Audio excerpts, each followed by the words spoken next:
Jā, īpašs noticis ir sacensību laikā. Pārvarēja to, kad galvā bija domas, kad, ja citi var, tad es arī varu to izdarīt. Protams, ka esmu šaubījusies par sevi un savām spējām. Beigās ir vienkārši jātic tam, ka izdosies un sanāks un jāiet uz mērķi un beigās viss būs labi. Kāpšanas sportā mums bieži vien ir, ka mēs ieraugam maršrutu. Citreiz liekas, ka neizdosies, bet tad es piestrādāju pie kaut kādām detaļām un niansēm, kas man neizdodas, un tad man izdodas tas.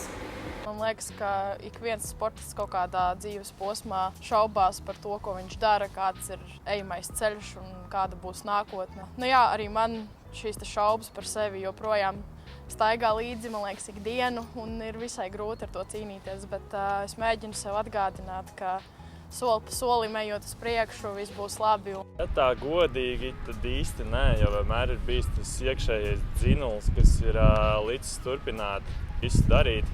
Protams, ir tad, kad traumas, tad ir bišķiņ grūtāk saņemties, jo tu sēdi tajā vienā punktā, ka tu īsti netiec no viņa ārā, bet tā kopumā nav bijušas liels problēmas. Noteikti. Ir šī salīdzināšana ar citiem, kas ir jāmēģina izdabūt ārā no šīs ķiveres. Es mēģinu paskatīties uz to visu caur lielāku, plašāku skatu punktu, uz lielāku bildi, domājot, kā es pēc 10 gadiem teikšu, ka šajā dienā es jutos šausmīgi nobijusies un šausmīgi nepašpārliecināta, bet tad es tiku sev pāri, un tas man liek turpināt un censties un zināt, ka es varu.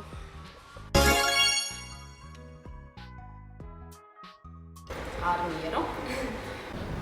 Elpošanas vingrinājumi. Daru to, kas man patīk, un nedomāju par rezultātu vai konkurenci. Ir vienkārši jāsaprot, ka tu esi izdarījis visu, ko tu varēsi izdarīt, ka tu esi šajā brīdī un tu esi pats sev. Meditācija. Ir vienkārši jāsafokusējas. Un ir jāmēģina ticēt, ka viss sanāks. Lai arī kāds būtu iznākums, ir vienmēr jābūt priecīgam un pateicīgam par to, kur tu esi un ka šāda iespēja ir bijusi. Man vairāk ir bijušas problēmas ar to, ka man nav stresa. Un, kā zinām, sportistiem, ja nav stresa, tu nevari iegūt to dzirkstelīti sacensībās. Tad ir baigi daudz grūtāk saņemties, lai tiešām konkurētu. Cenšos nedomāt par savu sniegumu, palasīt kādu grāmatu, parunāt ar draugiem. Stress ir, agrāk nebija, atkal parādījās, mēģinu elpot, domāt vai nedomāt tieši. Es domāju, ka galvenais man ir uzsākt, jo tad tas viss aizies un tas uztraukums jau ir par to pašu sākšanu. Ir brīdis, kad es super mēģinu nomierināties, un tad vienā brīdī domāju, labi, zini ko, aiziet, vienkārši maukt. Man ir 2 treniņu dienā, viens ir no rīta, otrs ir vakarā, un tā ir katru dienu, un sestdienās ir garie treniņi. Šobrīd mums ir tā, ka mēs trenējamies katru dienu braucam pa trasi, un katru dienu mums ir fiziskais treniņš. Tātad tie ir 2 treniņi dienā, trasa un fiziskais. Šobrīd ar sportu gan nenodarbojos tik cītīgi, kā tas bija kādreiz, bet joprojām mēģinu to iekļaut savā ikdienā, un es ļoti priecīgi, ka es to varu darīt. Šobrīd tas grafiks ir daudz mierīgāks. Es patrenējos kopā ar saviem sportistiem, ko es trenēju, pats kaut ko bišķiņ individuāli vēl pāris reizes nedēļā aizēju. Es pieturos pie principā, ka 80% no treniņiem jābūt vieglā režīmā, 20% tādi intensīvi uz maksimālu slodzi. Noteikti nepadoties, vienmēr izvirzīt to savu mērķīti un tiekties pēc viņa. Jo tas ir pats galvenais. Ja tev nav tas mērķis, tad īsti tu nezini, ko tu dari. Tāpēc vienmēr uzlikt to mērķi, vienu sasniedzamu tuvākajā laikā, tādā īstermiņā, vienu ilgtermiņā. Un tagad, kad tu sasniedz to īstermiņā mērķis, vienmēr turpināt likt viņus augstāk, lai tuvoties savam ilgtermiņa mērķim, un tā ir daudz vieglāk turpināt darboties. Skatīties uz mazajām lietām, ko es daru, mēģināt sevi apbalvot par katru mazo uzvariņu. Tajos brīžos, kad negribās, ir vienkārši vienu kāju izlikt no gultas, un tad tas viss aiziet atkal šajā milzīgajā sniega pikas efektā, ka vienkārši ripo, un tad pēkšņi esmu treniņā. Galvenais ir uzsākt. Ja tu dari to, kas tev patīk, tad es domāju, ka ar to nebūs problēmas. Ir jāiet solīti pa solītim, jāparādās pašam sev, un tas ir jādara priekš sevis. Un tad, kad tu jau kaut kādā ritmā ieeji, tad jau pēc tam tas ir daudz vienkāršāk un atliek vienkārši darīt.